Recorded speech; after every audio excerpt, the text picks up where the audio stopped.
A newborn's cry is one of the oldest sounds known to humankind, and probably one of the least changed in 100,000 years. A baby born yesterday in a modern hospital and a baby born 100,000 years ago in a cave in East Africa made the exact same sound when hungry, cold, or scared. This isn't a romantic notion, it's a fact backed by biology. Infant crying is controlled by very ancient brain structures located in the brainstem, an area that has barely changed throughout human evolution because it's responsible for basic life functions. Unlike language, which did evolve and varies enormously between cultures, a baby's cry is practically universal.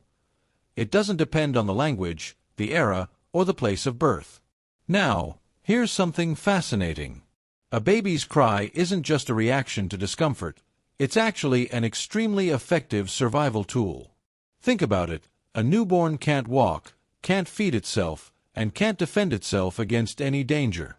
Their only way of ensuring an adult attends is to produce a sound so annoying and impossible to ignore that it compels anyone nearby to act immediately. Neuroscience studies have shown that a baby's cry activates the same areas of the brain related to pain and urgency responses in both the mother and any adult who hears it, even if they have no biological connection to that baby. This explains why it's virtually impossible to ignore a young child's cry, even when we're exhausted or stressed. Our brains are designed, literally programmed by evolution, to not overlook it. In evolutionary terms, those human groups where adults responded quickly to infant cries had a higher probability of their babies surviving, and thus, this sensitivity was reinforced generation after generation until it reached us. There's another interesting fact related to this. Crying releases cortisol, the stress hormone, in both the baby and the person who hears it. In other words, when a baby cries, it's not just the baby who feels bad. The person listening also experiences a kind of real physiological discomfort, not just emotional. This is one of the reasons why many parents describe their child's crying as unbearable to listen to. It's not an exaggeration, it's a genuine biological response. Another revealing fact is that a baby's cry doesn't always sound the same, and this variation isn't random. Research in infant acoustics has identified distinct patterns depending on the cause of the discomfort.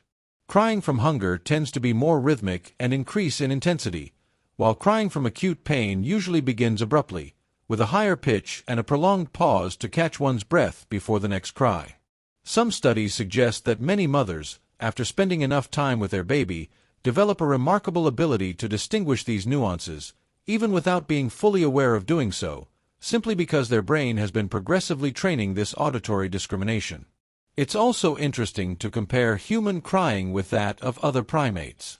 The infants of chimpanzees and bonobos, our closest evolutionary relatives, emit vocalizations of distress when separated from their mothers, but these signals are usually much shorter and quieter than human cries.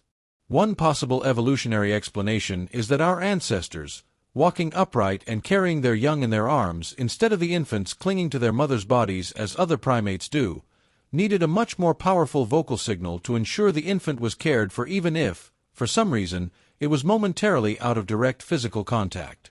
On the other hand, when an adult manages to soothe a baby, whether by holding it, rocking it, or simply speaking to it in a soft voice, the brain releases oxytocin, popularly known as the bonding or love hormone.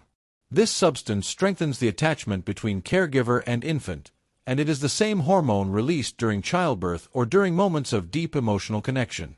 So that cycle of crying and comforting isn't just awkward or cute, it's actually a biological mechanism designed to strengthen the bond between parents and children, a bond that has been key to the survival of our species for hundreds of thousands of years.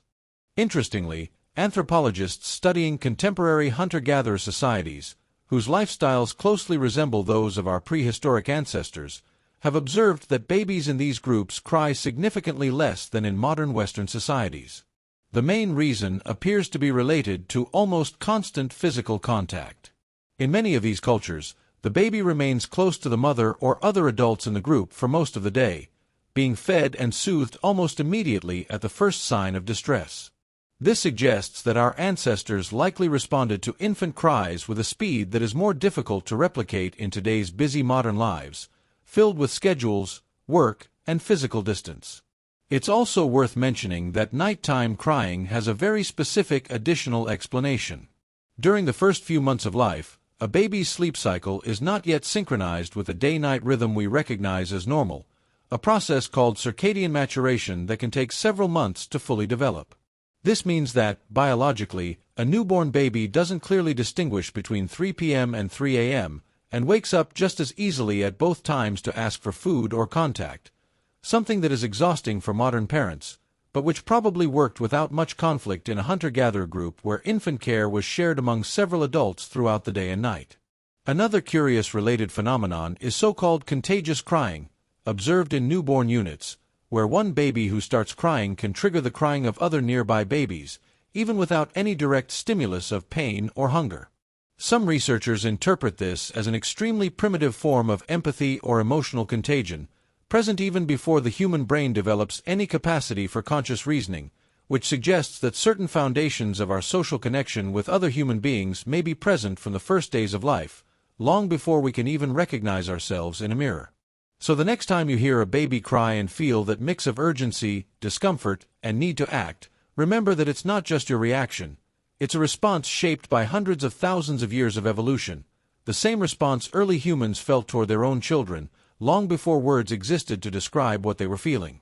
And if you enjoy exploring why we react the way we do, I invite you to subscribe, because this channel is exactly the place to keep asking yourself these kinds of questions.